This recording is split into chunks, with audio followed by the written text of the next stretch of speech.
మెత్తల పకోడీ ఎట్లా చేసుకోవాలో చూసేయండి. కావాల్సిన ఇంగ్రీడియంట్స్: మెత్తళ్ళు, శనగపిండి, అల్లం వెల్లుల్లి పేస్ట్, కొత్తిమీర, పచ్చిమిర్చి పేస్ట్, కరివేపాకు, కారం, గరం మసాలా, ధనియాల పౌడర్, జీలకర్ర పౌడర్, ఉప్పు, కార్న్ఫ్లోర్, నిమ్మకాయ, పసుపు.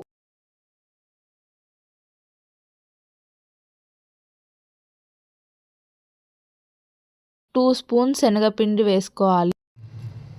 అన్నీ వేసుకొని ఇలా కలుపుకోవాలి. కార్న్ఫ్లోర్ వేసుకుంటున్నాం 4 స్పూన్స్. 1 స్పూన్ వాటర్ వేసుకోవాలి. వేసుకొని బాగా మిక్స్ చేసుకోవాలి. 15 నిమిషాలు మ్యాగ్నేట్ చేసుకున్న మెత్తలు ఇప్పుడు పకోడీ ఎట్లా వేసుకుంటాం చూసేయండి.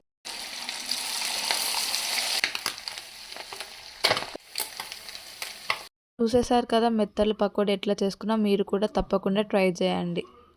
వేడి వేడి మెత్తల పకోడీ అయితే రెడీ.